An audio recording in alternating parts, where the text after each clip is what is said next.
नमस्कार विद्यार्थी मित्रांनो, आपण आज जे उच्च न्यायालय 26 एप्रिलला एक्झाम होणार आहे त्यामधील काही संभाव्य क्वेश्चन आहेत ते या ठिकाणी पाहूया। हे फक्त उच्च न्यायालयाचेच क्वेश्चन आहे जेणेकरून हे आपल्या परीक्षेत मदत करेल। चला तर मग पाहूया। भारतात सध्या एकूण किती उच्च न्यायालय आहेत? भारतात सध्या किती उच्च न्यायालय आहे? 25 उच्च न्यायालय आहे। किती? 25। आणि राज्य किती आहे एकूण? 28 राज्य आणि 25 उच्च न्यायालय आहे। कारण काही राज्य असे आहेत की त्याचे उच्च न्यायालय नाही आहे। म्हणजे उदाहरणार्थ आसाम आहे, तर आसाम जे उच्च न्यायालय गुवाहाटी आहे त्या अंतर्गत 4 राज्य येतात। ते 4 राज्य कोणते आहे? मिझोरम आहे, नागालँड आहे, अरुणाचल प्रदेश आणि आसाम। ठीक आहे। तर आपण दुसरा क्वेश्चन पाहू। उच्च न्यायालयाच्या मुख्य न्यायाधीशांची नियुक्ती कोण करते? उच्च न्यायालयाच्या मुख्य न्यायाधीशांची नियुक्ती कोण करत असते? राष्ट्रपती करते। आणि उच्च न्यायालयाच्या मुख्य न्यायाधीशाला शपथ कोण देते? तर राज्यपाल देते। ठीक आहे। चला तर मग तिसरा क्वेश्चन पाहू।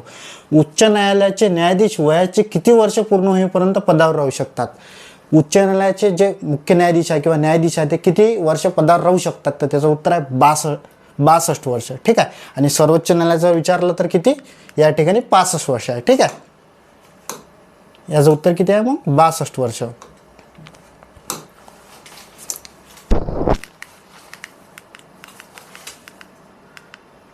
हे आपलं ॲप आहे एबीसी एज्युकेशन ॲप। हे तुम्ही इन्स्टॉल करून घ्या। तसंच आपलं हे टेलिग्राम चॅनल आहे एबीसी एज्युकेशन आणि हा आपला काय ऑफिस नंबर आहे या ठिकाणी। उच्च न्यायालयाच्या न्यायाधीशांना शपथ कोण देतो? उच्च न्यायालयाच्या न्यायाधीशांना मी आताच सांगितलं आहे की उच्च न्यायालयाच्या न्यायाधीशांना शपथ कोण देतात? राज्यपाल देतात। कोण देतात शपथ? राज्यपाल देतात। उच्च न्यायालयाच्या स्थापनेची तरतूद कोणत्या कलमात आहे? उच्च न्यायालयाच्या स्थापनेची तरतूद आहे कलम 214 मध्ये। आणि कलम 215 मध्ये काय आहे? अभिलेख न्यायालय। काय आहे? अभिलेख न्यायालय आहे। 214 मध्ये स्थापना आहे। आणि 124 जर विचारली तर सर्वोच्च न्यायालयाचे कलम 124 सर्वोच्च न्यायालय, उच्च न्यायालय 214 आणि रिट जर विचारलं तर 226। ठीक आहे। हे 153 हे राज्यपाला संबंधित आहे। भारतातील पहिले उच्च न्यायालय कोणते? भारतातील पहिले उच्च न्यायालय कलकत्ता। ठीक आहे। भारतातील पहिले उच्च न्यायालय कलकत्ता। आणि आपले जे राजधानीचे ठिकाण होते ते पण कोणते होते? कलकत्ता होते। आपले सुप्रीम कोर्ट कोणतं होतं? ते पूर्वी काय होतं? कलकत्ताच होतं। ठीक आहे। मग पहिले उच्च न्यायालय कुठं आहे? कलकत्ता। 2 किंवा अधिक राज्यांसाठी एकच उच्च न्यायालय स्थापन करण्याचा अधिकार कोणाला आहे? 2 किंवा अधिक उच्च न्यायालय एकच उच्च न्यायालय स्थापन करण्याचा अधिकार कोणाला आहे? तर कोणाला आहे? संसदेला आहे। ठीक आहे। मुंबई उच्च न्यायालयाचे अधिकार क्षेत्र कोणत्या राज्यावर नाही? मुंबई उच्च न्यायालयाचे अधिकार क्षेत्र महाराष्ट्रावर आहे, गोव्यावर आहे, गुजरातवर आहे का? नाही, गुजरातचं स्वतःचं उच्च न्यायालय आहे आणि दादरा नगर हवेली। ठीक आहे। उच्च न्यायालयाच्या न्यायाधीशांचे वेतन कोणत्या निधीतून दिले जाते? उच्च न्यायालयाच्या न्यायाधीशांचे वेतन जर विचारलं तर राज्याचा संचित निधी, वेतन जर विचारलं तर राज्याचा संचित निधी, आणि पेन्शन जर विचारलं तर भारताचा संचित निधी। ठीक आहे। वेतन जर विचारलं तर राज्याचा संचित निधी आणि पेन्शन जर विचारलं तर भारताचा संचित निधी। ठीक आहे। मूलभूत अधिकारांच्या संरक्षणासाठी रीट काढण्याचा अधिकार, आताच सांगितलं रीट काढण्याचा अधिकार कधी आहे? कलम 226। ठीक आहे। आणि कलम 32 तर माहीत आहे, भारतीय राज्यघटनेचा आत्मा आहे। ठीक आहे। लक्षद्वीप कोणत्या उच्च न्यायालयाच्या कार्यक्षेत्रात येते? लक्षद्वीप कुठं येते मग? केरळमध्ये येते। कोणतं कार्यक्षेत्र आहे लक्षद्वीपचं? केरळमध्ये आहे। हे पहा, असा आपला हा भारत आहे, इथं केरळ आहे आणि ह्या इथंच एक छोटंसं बेट म्हणून इथं लक्षद्वीप आहे, ते कोणाच्या याच्यात येते मग? केरळमध्ये येते। ठीक आहे। आणि इकडे अंदमान निकोबार आहे, अंदमान निकोबार ते कलकत्ताच्यात येते, कारण ते कोणत्या साईडनं? राईट साईडनं आहे आणि हे कोणत्या साईडनं? लेफ्ट साईडनं आहे। ठीक आहे। अंदमान आणि निकोबार बेटांसाठी कोणते उच्च न्यायालय? आताच सांगितलं कलकत्ता। ठीक आहे। आधीपासूनच आहे ते। उच्च न्यायालयाच्या निवृत्त न्यायाधीशांना पेन्शन कोणाकडून दिली जाते? पेन्शन आताच सांगितलं। वेतन जर विचारलं तर राज्य आणि पेन्शन जर विचारलं तर भारताचा संचित निधी। ठीक आहे। उच्च न्यायालयाचे न्यायाधीश आपला राजीनामा कोणाला देतात? उच्च न्यायालयाचे न्यायाधीश आता नियुक्ती कोण करते? राष्ट्रपती। आणि राजीनामा कोणाला देईल? राष्ट्रपतीला देईल। ठीक आहे। शपथ कोण देतात? राज्यपाल देतात। ठीक आहे। उच्च न्यायालयाची पहिली महिला मुख्य न्यायाधीश, हवा उच्च न्यायालयाची विचारली तर लीला सेठ आहे पहिली महिला मुख्य न्यायाधीश। आणि पहिली महिला न्यायाधीश विचारलं तर अन्ना चांडी आहे। आणि पहिली सर्वोच्च न्यायालयातील महिला विचारलं सर्वोच्च न्यायालयातील तर फातिमा बीबी आहे। ठीक आहे। लीला सेठ उच्च न्यायालयाची पहिली महिला मुख्य न्यायाधीश, अन्ना चांडी फक्त न्यायाधीश आणि फातिमा बीबी फक्त न्यायाधीश पण सर्वोच्च न्यायालय। ठीक आहे। मुंबई उच्च न्यायालयाची एकूण खंडपीठे किती आहे? मुंबई उच्च न्यायालयात एकूण खंडपीठे आहे 3, पण आता ऑगस्ट महिन्यात एक कोल्हापूर आहे, ते खंडपीठ नाही आहे पण बेंच म्हणून स्थापन झालं आहे ते, ठीक आहे. खंडपीठ म्हणून त्याला मान्यता मिळायची आहे, पण एक बेंच आहे ते. कोणता? कोल्हापूर जर पकडलं तर 4 आहे, नाही तर मग 3 आहेत. आपल्याला मी तसं एक नागपूर आहे, एक छत्रपती संभाजीनगर आहे आणि एक पणजी आहे, ठीक आहे. तर 3 मुंबई उच्च न्यायालयातील एकूण किती खंडपीठ आहे? मग 3. जर त्याला मान्यता मिळाली खंडपीठाची तर ते 4 होईल मग नंतर, ठीक आहे. कोल्हापूरला अभिलेख न्यायालय म्हणून कोणत्या कलमाचा उल्लेख आहे? अभिलेख न्यायालय म्हणजे 215 मध्ये आहे, ठीक आहे. सर्वात जास्त न्यायाधीशांची संख्या असलेले उच्च न्यायालय कोणते? सर्वात जास्त न्यायाधीश जे आहे ते कुठे? अलाहाबाद. हे पण जुनंच उच्च न्यायालय आहे. येथे काय आहे? सर्वात जास्त न्यायाधीश आहे, ठीक आहे. भारतातील 25वे उच्च न्यायालय कोठे आहे? 25वे उच्च न्यायालय अमरावती आहे, ठीक आहे. अमरावती म्हणजे आंध्र प्रदेश, ठीक आहे. 25वे उच्च न्यायालय म्हणजे 25 उच्च न्यायालय ते आंध्र प्रदेशचे जे आहे ते अमरावती आहे, ठीक आहे. जिल्हा न्यायाधीशांची नियुक्ती कोण करतो? जिल्हा न्यायाधीशांची नियुक्ती कोण करतो? राज्यपाल करतो, ठीक आहे. उच्च न्यायालयाच्या न्यायाधीश होण्यासाठी वकिलीचा किमान किती वर्षाचा अनुभव लागतो? म्हणजे उच्च न्यायालयात न्यायाधीश होण्यासाठी किती वर्ष वकिली केली असली पाहिजे? तर 10 वर्ष, ठीक आहे. किती वर्ष केली असली पाहिजे? 10 वर्ष केली असली पाहिजे. गुवाहाटी उच्च न्यायालयाचे अधिकार क्षेत्र किती राज्यांवर आहे? गुवाहाटी उच्च न्यायालयाचे क्षेत्र, आता मी मला सुरुवातीला सांगितलं की 4 राज्यावर आला, ठीक आहे. आपले नागालँड, अरुणाचल प्रदेश, आसाम आणि मिझोराम, ठीक आहे. 4 राज्यावर आहे आणि याच्याच सगळ्यात जास्त खंडपीठ सुद्धा आहे गुवाहाटी उच्च न्यायालयाचे.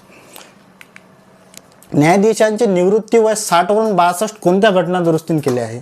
तर ही कोणती घटना दुरुस्ती आहे? 15वी 60 वरून 62 केले, ठीक आहे. न्यायाधीशांचे निवृत्तीचे वय. कोणत्या केंद्रशासित प्रदेशाचे स्वतःचे स्वतंत्र उच्च न्यायालय आहे म्हणते? तर दिल्लीची काय? स्वतःचे उच्च न्यायालय आहे, ठीक आहे.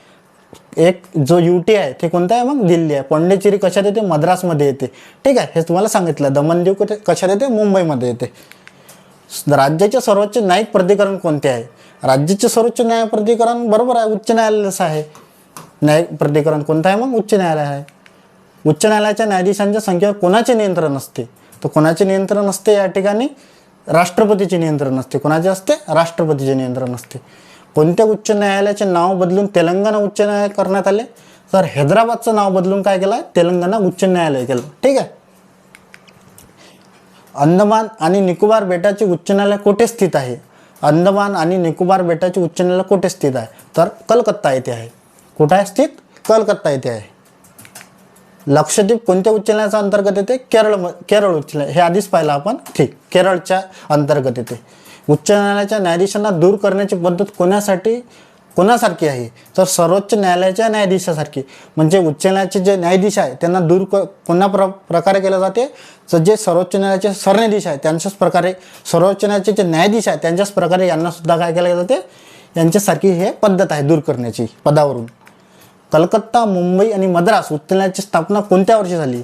तर कलकत्ता, मुंबई आणि मद्रास उच्च न्यायालयाची स्थापना झाली 1862 मध्ये. कोणत्या वर्षी झाली? आणि त्यामध्ये 1862 मध्ये कलकत्ता सर्वात पहिले झालं, ठीक आहे. खालीलपैकी कोणत्या राज्याला स्वतःचे स्वतंत्र उच्चालय नाही म्हणते? तर गोव्याला नाही आहे स्वतःचे उच्च न्यायालय ह्या उत्तराप्रमाणे. तसंच आपण पाहिलं की अरुणाचल प्रदेशला नाही आहे, अरुणाचल प्रदेशला नाही आहे, नागालँडला नाही आहे, मिझोरामला नाही आहे, तिकडे जर गेलो आपण हरियाणाला नाही आहे आणि गोवाला नाही आहे, ठीक आहे. अशा ठिकाणी त्यांचे उच्च न्यायालय नाही आहे. उच्च न्यायालयाच्या न्यायाधीश होण्यासाठी किमान वयोमर्यादा काय आहे? तर असं कोणतीही राज्यघटनेत तरतूद नाही आहे, ठीक आहे. अशी कोणती तरतूद नाही की एवढ्या वर्षाचा असला पाहिजे तेव्हाच तुला न्यायाधीश वगैरे होता येईल. फक्त आहे की 10 वर्ष त्याने वकिली केली पाहिजे कोणत्याही जिल्हा न्यायालयात, ठीक आहे. उच्च न्यायालयाच्या न्यायाधीशांची बदली कोण करतो? ठीक आहे. बदली करण्याचा अधिकार सुद्धा कोणाला आहे? राष्ट्रपतीलाच आहे. लोक अदालतचा मुख्य उद्देश काय असतो? आपल्याला माहिती आहे की लोक अदालत असते, ठीक आहे. त्याचा मुख्य उद्देश काय असतो? की समुपचाराने खटले सोडवणे, ठीक आहे. पॉंडिचेरी कोणत्या उच्च न्यायालयाच्या कार्यक्षेत्रात येते? तर हे येते मद्रास, ठीक आहे. तामिळनाडू याच्या कार्यक्षेत्रात हे पॉंडिचेरी येते. न्यायाधीशांच्या पगारात कपात कोणत्या आणीबाणीत केली जाऊ शकते? कपात म्हणजे आर्थिक आणीबाणीत करू शकतो आपण कलम 360 अंतर्गत.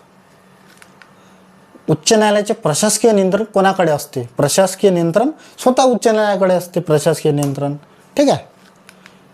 कार्यकारी मुख्य न्यायाधीश नियुक्तीचे कलम कोणते? कार्यकारी मुख्य न्यायाधीश असते, कधी कधी कोणाची म्हणजे डेट होऊन जाते तर त्याच्यासाठी कलम 223 आहे. ठीक आहे, कार्यकारी मुख्य न्यायाधीश. उच्च न्यायालयाची पहिली महिला न्यायाधीश कोण होती? हा पहा, तुम्हाला सांगितलं की लीला सेठ हे काय मुख्य न्यायाधीश होते उच्च न्यायालयाची. अन्ना चांडी ही पहिली महिला न्यायाधीश आहे आणि फातिमा बीबी हे जे आहे हे सर्वोच्च उच्च न्यायालयात काय आहे, सर्वोच्च उच्च न्यायालयातील पहिली न्यायाधीश आहे. ठीक आहे. सर्वाधिक खंडपीठे असलेले उच्च न्यायालय आपण आताच पाहिलं, गुवाहाटी. म्हणजे 4 राज्य आहे, 4 राज्याचे खंडपीठे, प्रत्येक राज्यात 1-2 पकडले तरी 8-9 खंडपीठे असून त्याचे. ठीक आहे. फास्ट ट्रॅक कोर्टाची शिफारस कोणत्या वित्त आयोगाद्वारे केली गेली?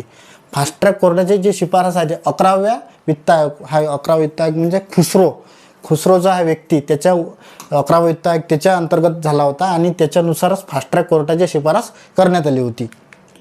उच्च न्यायालयाच्या न्यायाधीशांची पात्रता कोणत्या कलमात आहे? तर 217(2) मध्ये काय आहे? पात्रता आहे. 215 मध्ये काय आहे? अभिलेख न्यायालय आहे आणि 214 मध्ये काय? स्वतः उच्च न्यायालय आहे. ठीक आहे.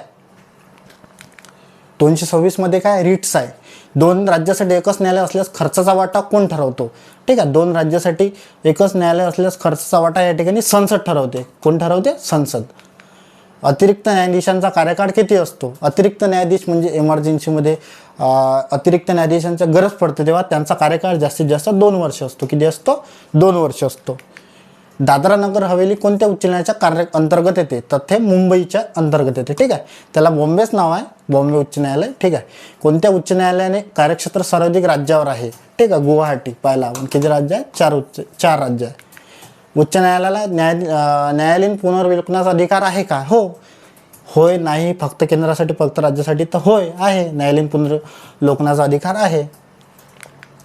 उच्च न्यायालयाच्या न्यायाधीशांचे निवृत्ती वेतन कुठून दिले जाते? तर भारतात संचित निधी. आपणच पाहिलं की वेतन कोण देते? राज्यात संचित निधी. आणि यांची निवृत्ती वेतन कोण देते? भारताचा संचित निधी. जिल्हा न्यायाधीशाच्या निर्णयाविरुद्ध अपील कुठे करता येते? तर कुठे करता येते? उच्च न्यायालयाच्या अंतर्गत. ठीक आहे. अशा प्रकारे आपण हे 50 क्वेश्चन फक्त उच्च न्यायालय संबंधित पाहिले. आणखी जर पाहिजे असेल तुम्ही कमेंट करून सांगा. धन्यवाद. बस हो, एक्स्ट्रा बोललो मग मी. बस.